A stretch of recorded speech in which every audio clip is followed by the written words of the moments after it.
everyone. Hopefully you're having a good day today.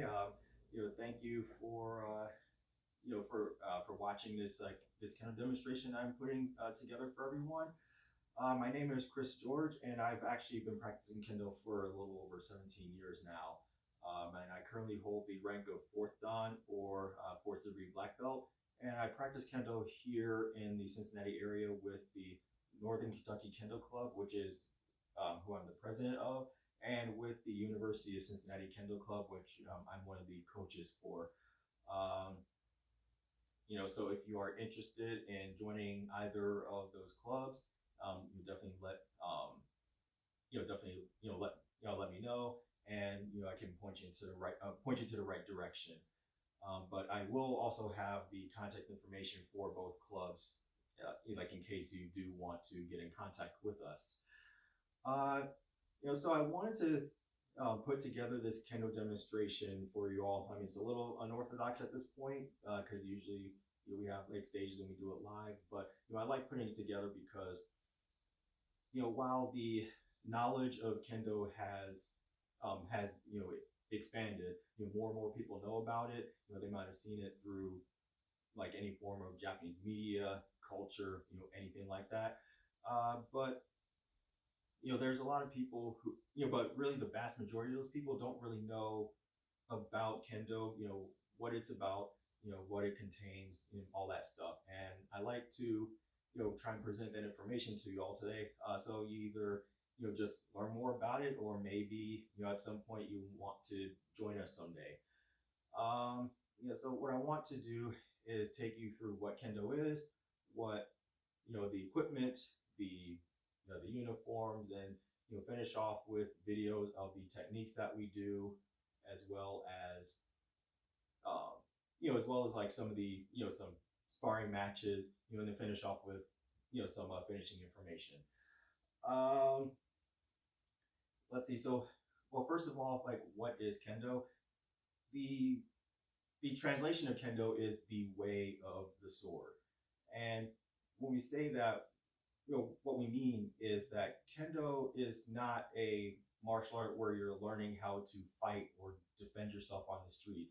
You are actually learning how to improve yourself through, increased physical fitness, increased concentration, better confidence in yourself, like all those things that you are able to incorporate into the rest of your life.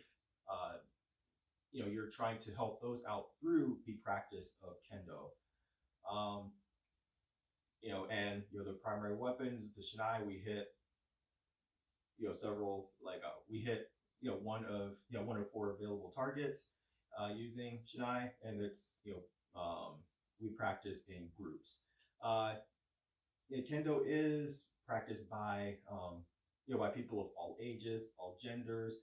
It doesn't really matter in this case because, since all the techniques are pretty much the same, there's, we all have similar challenges when it comes to practice. It's really easy for, somebody who's been practicing for 50 years practices with somebody who started yesterday. Someone who is 80, can practice with someone who is 5. Of course, they'll get, whatever benefits, that they can get from it, depending on who they're practicing with, but, that's, really good. Let's see. So, Kendo has, it has grown in the United States, pretty quickly over the last, decade or so. Dojos are popping up all over the country on college campuses. And there's tournaments and seminars going on all across the country as well. So it's definitely getting a lot more popular, and it'd be nice to, well, to just be able to get more people into it, know about it. Let's see now, for like where Kendo came from, it didn't really come from like a specific person or anything like that. You can't really trace it back to like one specific person, whatever, hundreds of years ago or something. It really came out of a desire to be able to practice with each other, but still, without getting hurt, and still, encompassing some of the battlefield tactics that people would have, because all that stuff went away when the Tokugawa period started, and the samurai didn't have, and there was no need for them to be able to fight on the battlefield. So they learned martial arts. Well, they taught their martial arts, and then but in order to really practice it, they would have to do kata, or forms, which are choreographed movements that allow that allow people to learn about the concepts of their particular martial art, through those choreographed movements. But once that desire came along to be able to actually spar and hit each other, that's when the the equipment you see here was developed, which I'll go over in a bit. And then since then, like Kendo has expanded, of course, first all over Japan, and then just through cultural exchanges, it started to expand from there, especially after World War II. There were some changes to Kendo. Let's see, like from the end of World War II on to now, like it used to be a lot more chaotic. There were foot sweeps, and you were able to rip off somebody's men. But then it got but then evolved from there after World War II. Once once some of the militaristic aspects were taken out of it. And then since then, several federations have popped up in Japan, across the world, and now it's to the point where 59 countries are eligible to send the best of the people in their country to represent their resident country in on the world stage. Once every 3 years, the tournament happens in different parts of the world depending on who who wants to host it. So kind of similar to the Olympics in a way, but definitely not exactly like it. Let's see. So now I can get on to the uniform. So what I am wearing is called dogi. This is just the general basic uniform. The top is called the gi. Just the cotton top, and then we have the hakama, which are the pleated pants here. Just kind of show you what it looks like. So it's not just one skirt, but wide-legged pants here. And as far as the color I'm wearing, you're going to see the vast majority of people wear blue. There are some people that do wear white, but there really isn't a lot of customization allowed when it comes to wearing a uniform, mostly because you want to show your individuality by showing how much you're able to do for your dojo or your community, whether it's through being able to teach the the juniors in your club, being able doing really well with your techniques and having a good attitude to bring to class every day, things like that. Being sort of being too ostentatious with your appearance is actually quite frowned upon. Let's see. Now I can go on to the some of the equipment that we have. So first over here, I'll go over the weapons. So this is called a shinai. Some of you might have heard it called a kendo stick. That's not what it's called. It's a shinai, translated as to bamboo sword. And basically, it's 4 slats of bamboo. It's hollow in the middle to allow for it allows to bend as it made contact, to absorb some of the shock. But it's held together by the leather handle, leather tip, and this little piece in the middle. And there's the tsuba, or the hand guard, in the middle here. When we actually, as you can see, this is really straight. It doesn't look anything like what an actual sword is. But despite that, we do have to treat it as a sword. When we swing and hit targets, we have to imagine that we are using using an actual katana. Now, just a little little tidbit here. Um, I'm sure some of you might have seen people in cosplay or like on TV or whatever it is with a shinai that has, these red packing strings if you're able to see them. So yeah, these are just the packing strings. You take them off when you when you purchase it. It's just there to hold the shinai together when you're shipping. So if you want to look like you know a little bit of something about shinai and yeah, if you want to look like you know a little bit about shinai, cut them off, and that's pretty much it there. Now the next thing I want to show you is the bookend. So this is the wooden sword. Um, so this is, we actually do not hit each other with these, or at least on purpose, because it is solid wood, it will hurt. But as you can see, it's actually shaped more like a katana. But what we do is we use these for kendo kata, which I'll go more over this in the next part of the video when I show some of the kata. But in essence, they're choreographed movements that allow us to appreciate the essence of using a sword, as well as practicing different techniques through these each kata, depending on what you're doing. So now what I can do is go over the equipment here on my right, and this is called bogu, or the armor. And I mean, you don't need to purchase this outright when you start. You actually don't need to wear it until 6 months in, but it will let you know. Depends on the dojo that you're attending. So what I'm going to do is kind of do multiple things here. So as I talk about these pieces, I'm going to put them on, and so it can focus on each piece, but then you get a glimpse of how we actually put this on in practice. So the first part I'm going to talk about is the tare.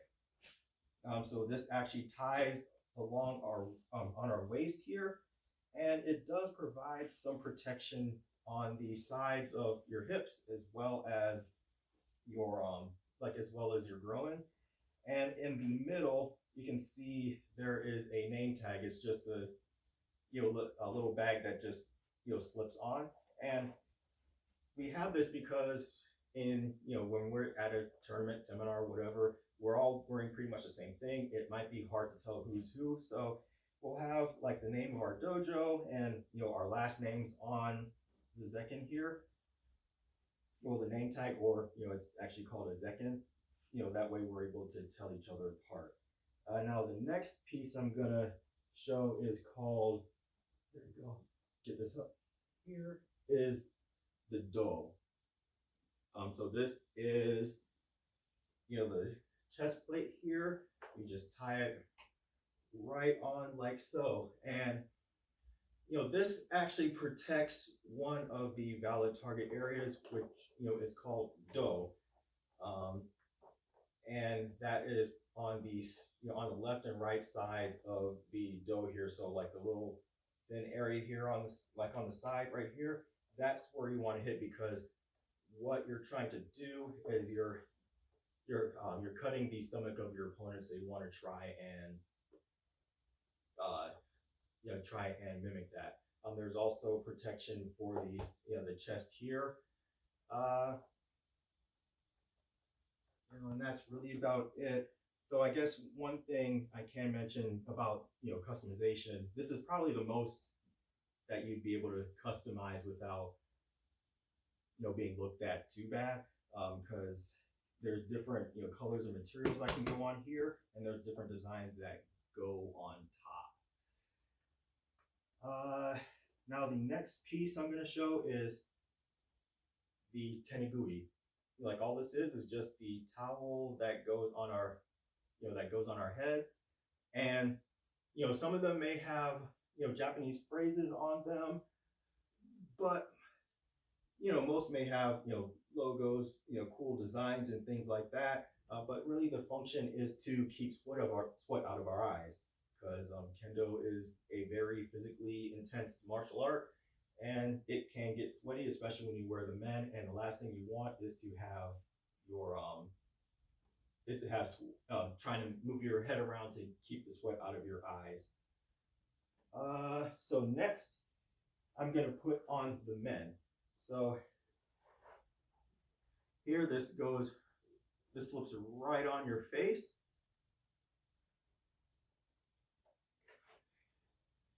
And then you just tie it on the back here. Now this protects two valid areas. So one is called men, and that is the hit directly on top of the head. So it is right here. And then the other one is ski, which is the thrust to the throat. So let me turn to the side here so you should be able to see. So there's this flap here right at the bottom. That is where the target is. It may seem like, kind of creepy, but this actually provides, good protection. So like it doesn't hurt as long as you know how to receive it well. Now the next thing, the last piece of armor I want to show you is called Kote. So these are the gauntlets, and let's see, they protect. Well, like the valid target here is called Kote, which is right on the wrist. But it also provides a little bit of protection on the let's see, on the forearm, as well as for your fingers, because it can be pretty easy to get hit here.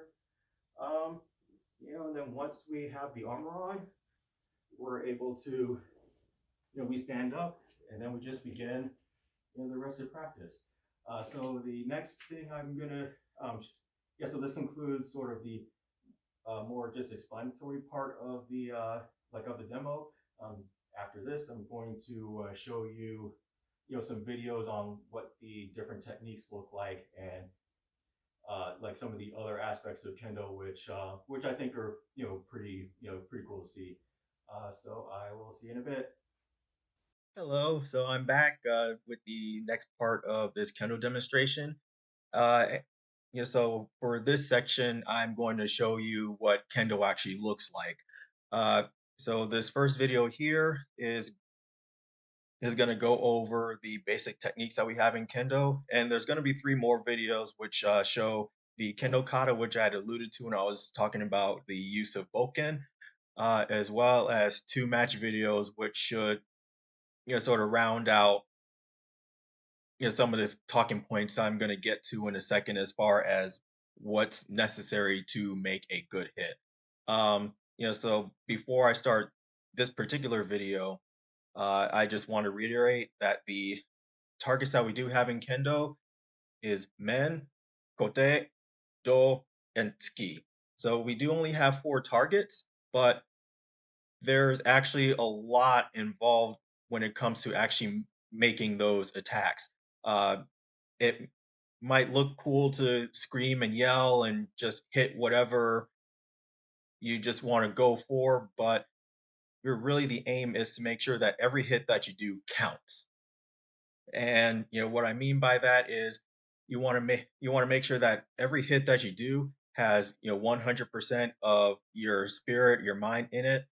You want to have good posture, and then you want to make sure that each strike that you have is hits the target, but hits the target and hits it solidly, so you're not chopping, but then you're not just lightly tapping. And one of the best another element that you want to have is good timing. And what I mean with that one is you want to spend your time practicing building up your strengths so that you can take advantage of your opponent's weaknesses. So if your opponent flinches, or their mind is somewhere else, or they move slow, like those are certain things that you can do to make it a lot easier for you to incorporate the elements that I was talking about earlier in order to make that good strike count. So really, in essence, it's not so much how many strikes you can hit, or I guess how wild and flaily you are. It's more like how good each individual hit is. So let me get this video started. Oh yeah, but actually before I do this, there's one more thing. Like this video was sent to me by Andrew Grissel and Kiefer Mock of the University of Cincinnati Kendo Club. So big thanks to them for making this video for me to show everyone today. So let's get this started. All right, and the first attack that they're going to show you is men. So that is the hit straight on top of the head. I'll do big man twice. Yeah. Yeah, so it starts off with, Kiai is step in, get that distance, and then, man. Yeah. There's another one. And next is Kote. So that is a strike right on the joint of the wrist here.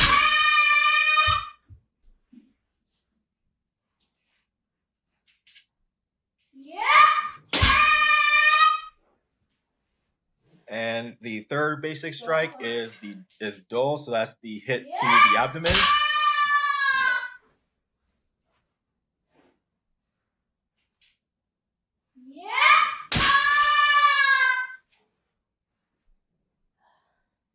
So the next series of hits, she's going to show you small men, Kote, and Kote men. So these strikes are what we normally do while we're sparring or like in tournaments or exams, things like that, because it is a lot more efficient way to do these strikes.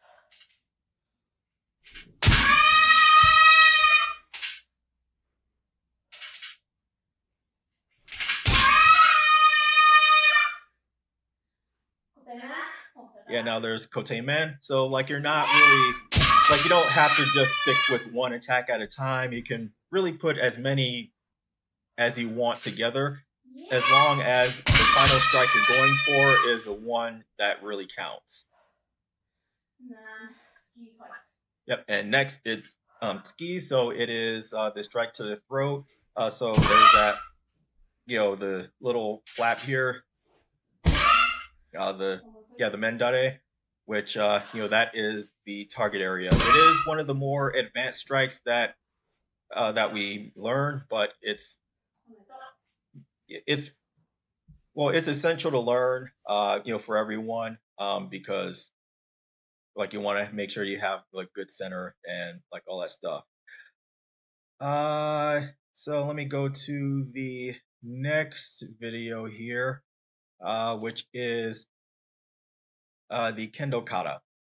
So the Kendo kata were made, for one, so that we don't forget that while we're using a shinai mostly, we are actually trying to use an actual sword. So we use the bokken because it's shaped like a sword, and kind of gives us a closer feeling to actually using one. Now, when we do these kata, there's actually they are paired, and like there's two roles. One person plays the role of the teacher or uchidachi, and the other one plays the role of student or shidachi. So basically, the teacher initiates the strike, and then it's up to the shidachi to be able to counteract it. And there's actually, the set I'm showing you here, there's actually 10, but I'm only going to show you the first 3. There was actually another set of kata that was added. It's like 9 of them. And that's the one that people are going to be starting off with for the time being. When we first before we teach this set here. And it's basically doing the basic strikes in a more controlled, kata-like fashion. Let's see. So let me get this video started here.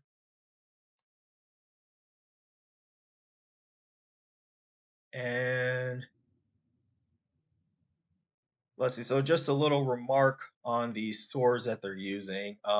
So normally we use bokken, but for special occasions like demonstrations in this case here, like they'll use metal blades that are able to take the brunt of being struck and all that stuff for some of the later kata. But in general we stick with the wooden swords, the bokken. These aren't really sharp, by the way. So here is the first kata.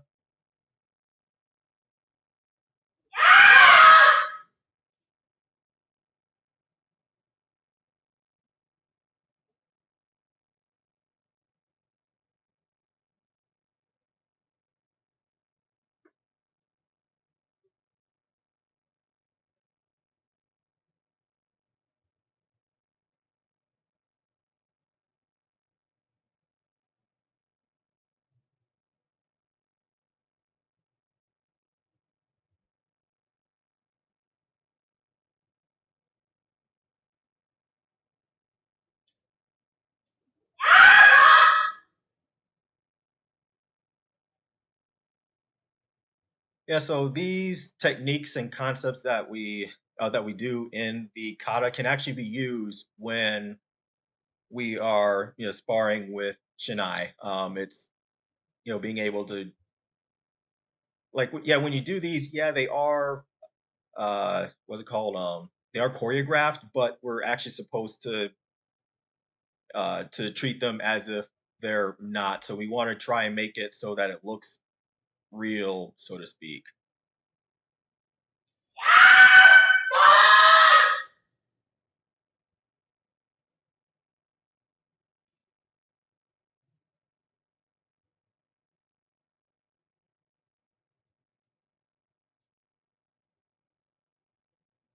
All right, and I'm gonna stop the video right here. I mean the ladies here do go through all 10 kata. So if you want to see what the rest of them look like, you can find this video on the Kendo World page on YouTube. But you can easily just search Kendo kata on the YouTube search bar, and you'll find a plethora of videos on there. So I'm gonna go to video number 3 here. Yeah. So I guess shortly before I begin this, so what I'm showing you here is like the jigeko portion of a practice. So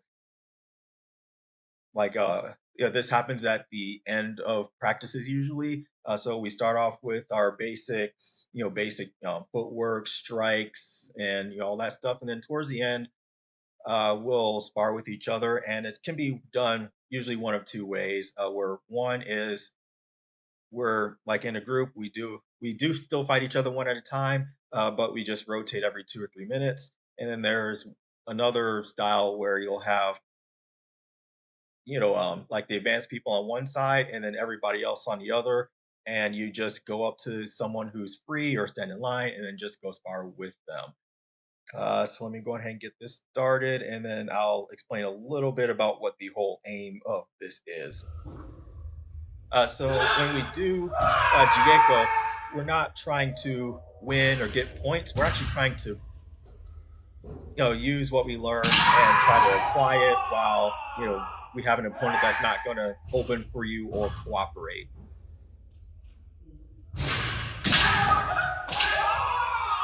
So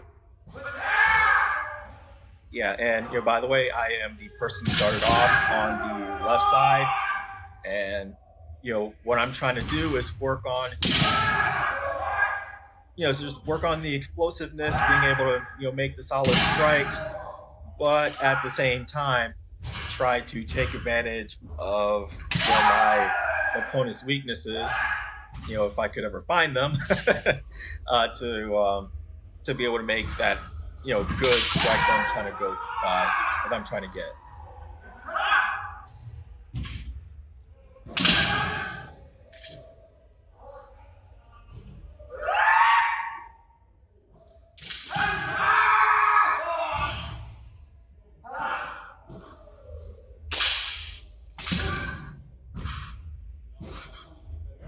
Yeah, also, by the way, kiai, or the spiritual yell, is a really big part of Kendo.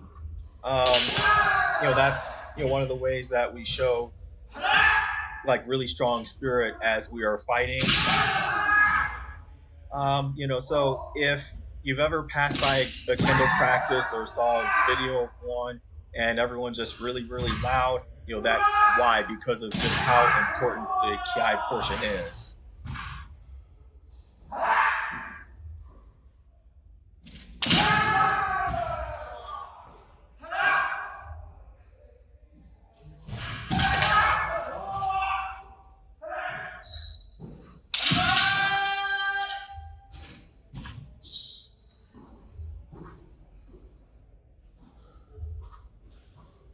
All right, and there's that.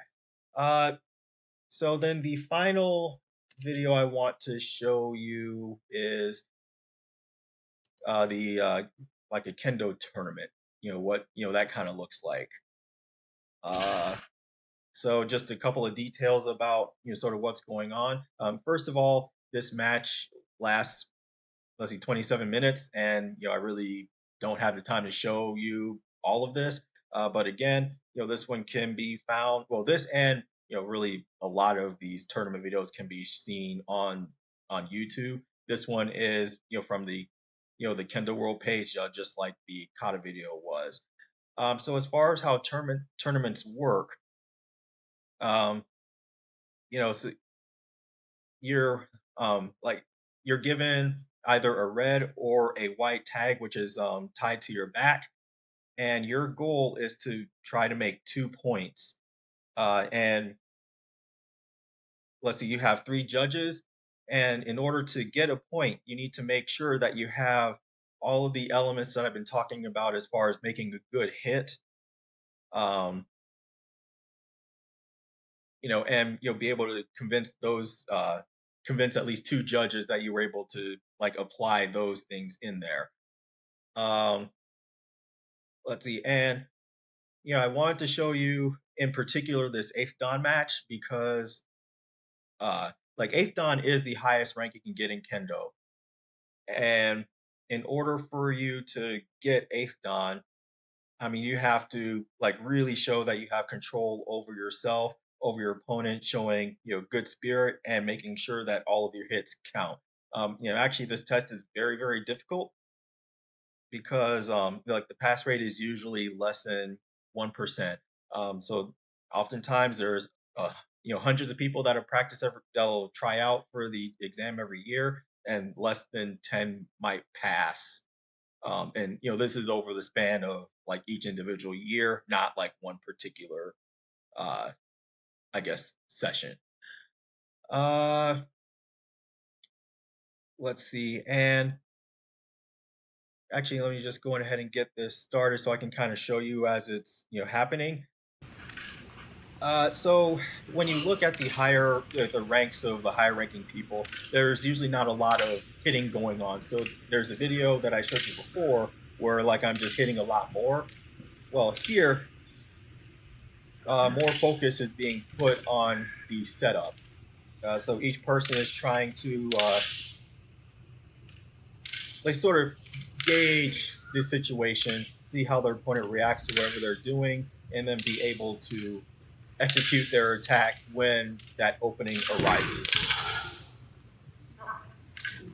Yeah, so there was an attempt made there, but it didn't quite work out.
And there's a men's strike.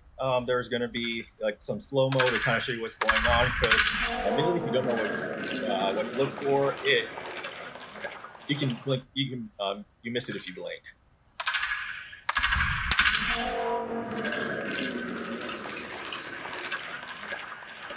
Yeah, so to kind of explain what went on there, so the person representing the red flag, he was able to like to step in, and the person representing white was like he had flinched, and that allowed the person in red to take advantage of that opening and go for that clear men. So it, the Shinai was out of the way, and boom.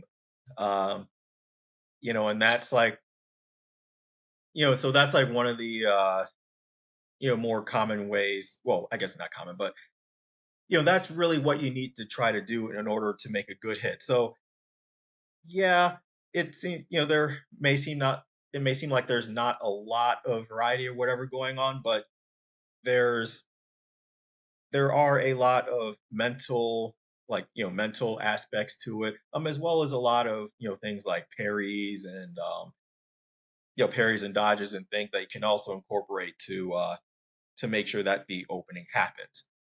um let's see, so that is it with the videos. But I do have a couple of things to sort of to finish off with.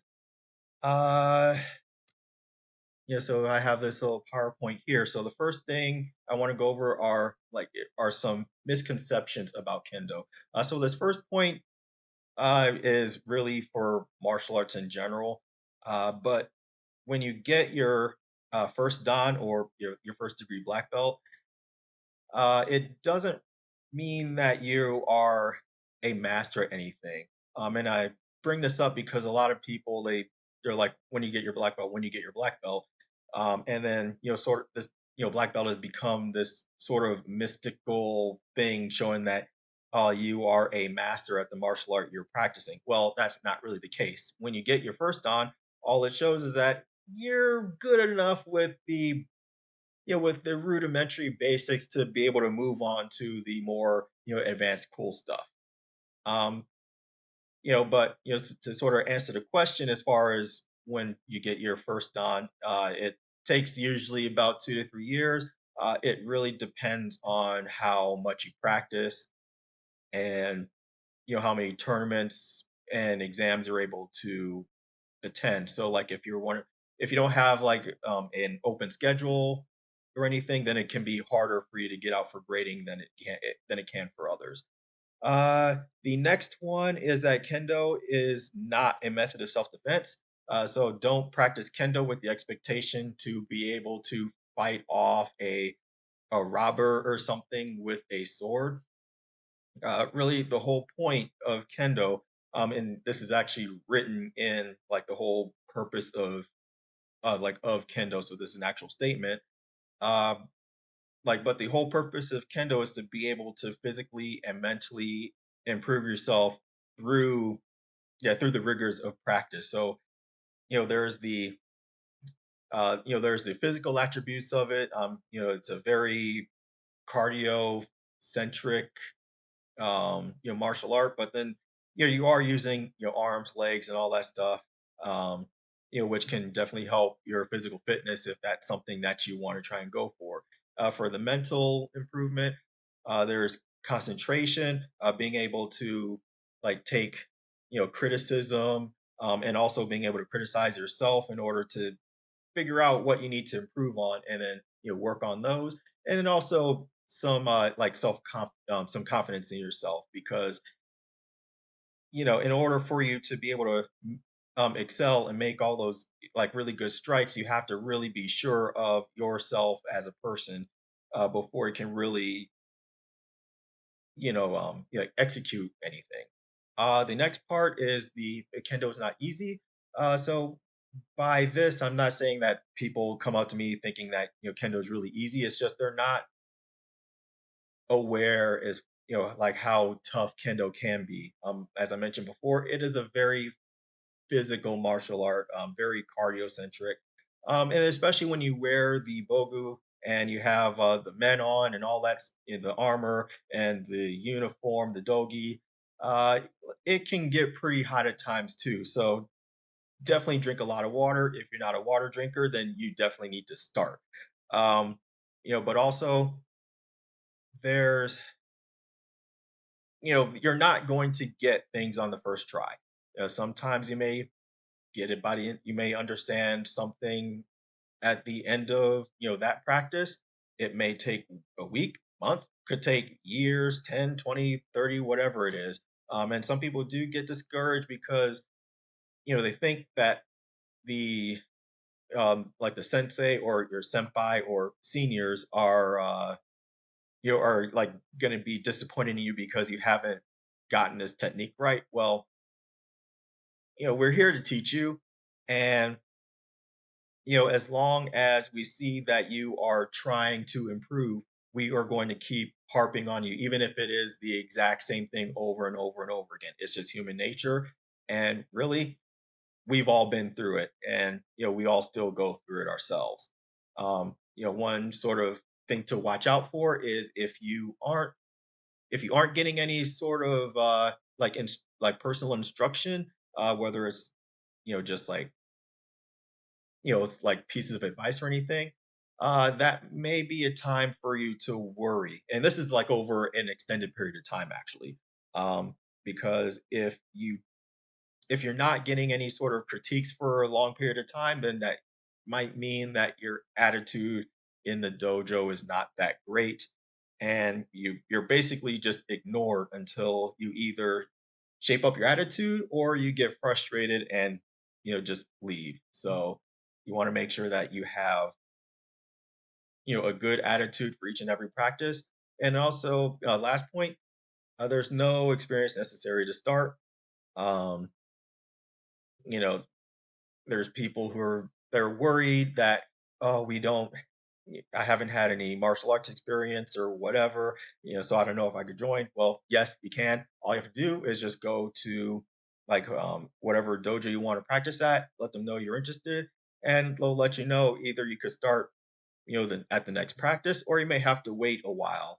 um wait until sort of next enrollment period. Like some dojos have that, others just allow you to join every year. So the next one is some like Kendo Media, for lack of a better term. And these are some of the things that I've actually enjoyed myself. So one is Bamboo Blade, which can be streamed in English on Funimation, and I believe they do have the manga English as well. So this is a high school comedy about this one high school kendo club that's run.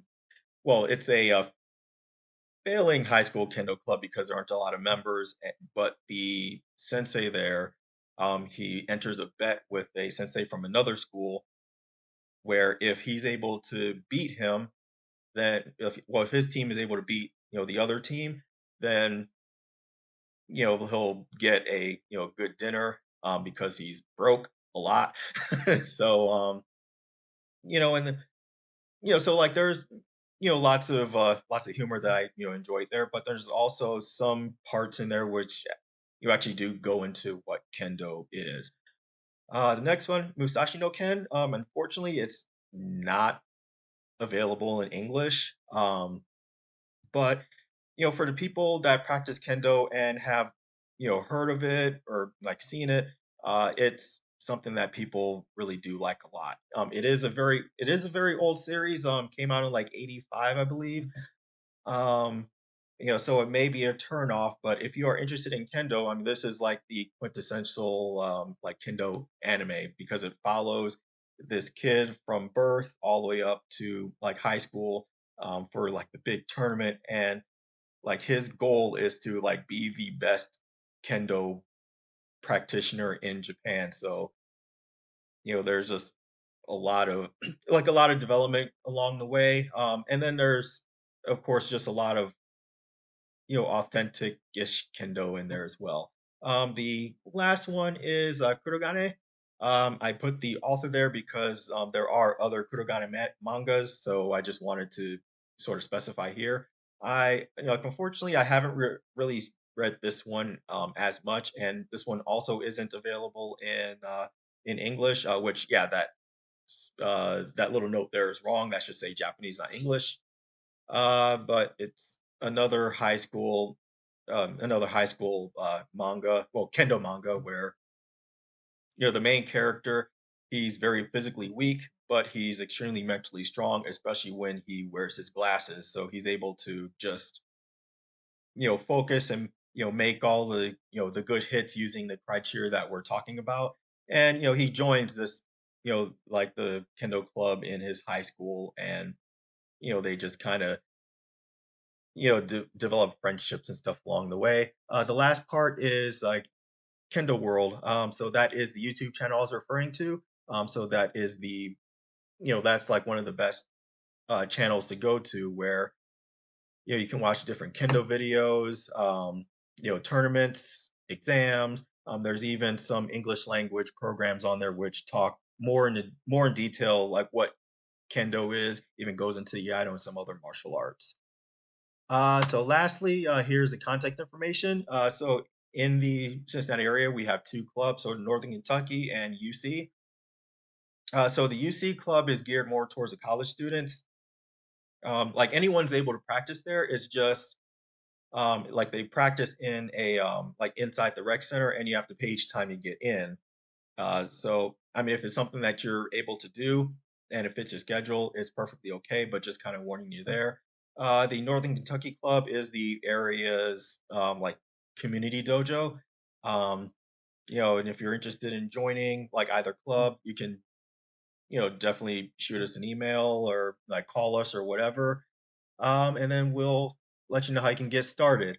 I mean, unfortunately, at the current moment, we're not doing any in-person practices because of the COVID situation. But once we start up again, I will certainly let as many people as I can know. So definitely, join the Facebook pages, or pay attention to the website, and we'll give you all the details there.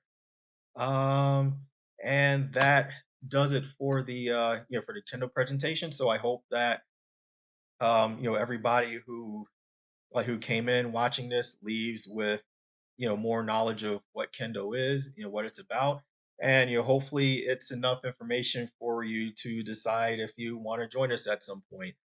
Um, so thank you for watching, but also thank you to the LibraryCon for allowing me to do this demo for you guys. So have a good rest of your day, and arigatou gozaimashita.